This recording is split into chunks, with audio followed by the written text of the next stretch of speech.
And welcome back once more to Let's Play Megaman Zero.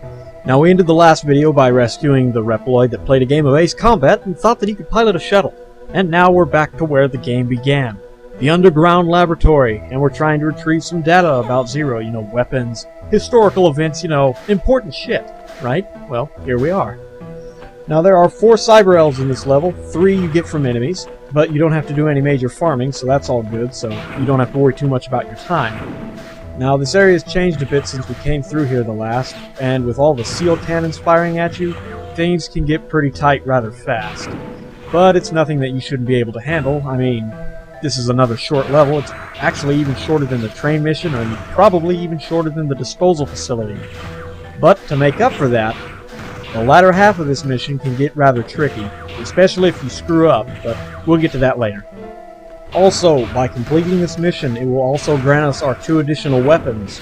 Now, on another note, you're probably getting tired of hearing me say this, but I cannot emphasize enough the fact that if you're trying to get Jackson, do not complete this level until the very last, because it's the best E-Crystal farming spot in the game, and once you beat this mission, you will not be able to access this spot anymore. So I know you're probably getting tired of that shit, but I just gotta drone it into you, man. I gotta tie you to the tracks and keep running you over with that fucking train until you finally get it.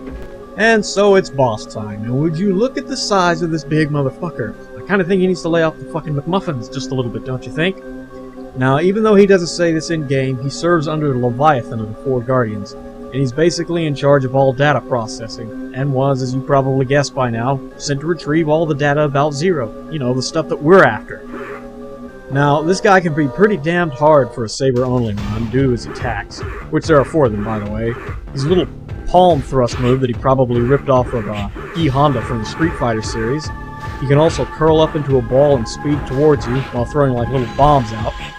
And the one move that I don't think he uses against me here is he'll like curl up into a ball and he'll attach himself to a tether at the top of the screen and swing back and forth like a damned wrecking ball. But that's easy to dodge. Now his EX skill is called the Tusk Boomerang, and it's, well, where he throws his tusks at you. Surely to God you were able to figure that shit out before I explained it to you, hopefully. Now, there are rumors that he is somehow related to Megaman X1 boss, Flame Mammoth, but no. Seriously, just no. About the only thing they have in common is that they both resemble a fucking elephant. Nothing more. Oh, and also, hell, I forgot to mention his damn weakness. I'm losing my damn mind. Anyways, his weakness is thunder. Now, usually the hardest part of the battle is the first part, because you're trapped in that damn corner. But if you can get on the other side of him without taking too much damage, unlike me, you should be able to beat him without too much of a challenge. Even though he is the toughest boss that we've had to face up to this point, he's still not bad, especially if you use his elemental weakness. Alright, so once you've beaten him and finally collected the Cyber Elf, the Self-Destruct Sequence will start. Now, I've heard a lot of people complaining about how much trouble they have with this part and how tough it is and all that other junk. But personally, I find it super easy. I mean, there's no enemies whatsoever on your way out. And the only real thing you have to do is to slice and destroy those security gates that come down, which, let's face it, as long as you're smart enough to be pointing in the right direction, you should have no problems with that part. So I really don't see what the hard part is, but apparently some people find it challenging. So may you. But as you can see, it's not that bad. And this is also the reason why we can't come back anymore to farm this area, because it's blocked off by those giant fucking rocks. And you may also want to take a small note about the area that we fought the boss in, because when we get around to the 3rd game, whenever that'll be, while I won't spoil anything, I'll simply say that that area plays a very important role. So, you'll know what I mean when we get to it. Okay, so once you make it back to that giant-ass pit, that means pat yourself on the back, go grab a drink of Guinness or whatever your beer of choice is, because you just completed the mission.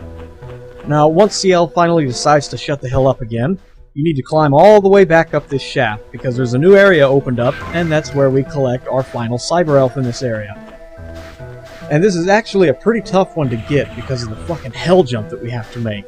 But, I guess, in reality, when you compare it to some of the other jumps that we're going to have to make, this is basically just a damned warm-up. Oh, and looky there, we finally got upgraded to our Savior codename. and I also took way too much fucking damage against the boss. But hey man, 'tis all good. I came, I saw, I basically whooped its ass in the end, so whatever. Now, apparently we weren't able to retrieve all of the data from old Maha back there, which means it probably wasn't a good idea to slice his ass in half. But, I mean, let's face it, the fat bastard kinda had it coming. Now that we've completed that mission, we need to go down to the engine room and talk to Servo, since he now has a new weapon for us that he was able to create from the data that we were able to retrieve. The Triple Rod.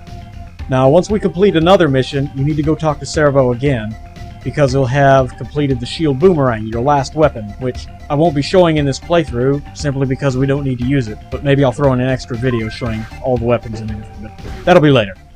Now, the Triple Rod is a different story. It's an interesting weapon because it's kind of like Simon's Whip from Castlevania 4, in that you can attack in all 8 directions with it. Now, the reason we need this is because if you jump up and attack straight down with it on the top of an enemy, you'll bounce. Sort of like a pogo stick. And once we finally enter Neo Arcadia, there are a couple of cyber elves that you have to hop over a couple enemies in order to reach them. So there you go. Thus why we need it. And we're already out of time again, so join us next time when we occupy the Energy Crystal Factory and we face the largest pointless pit in history. Take care.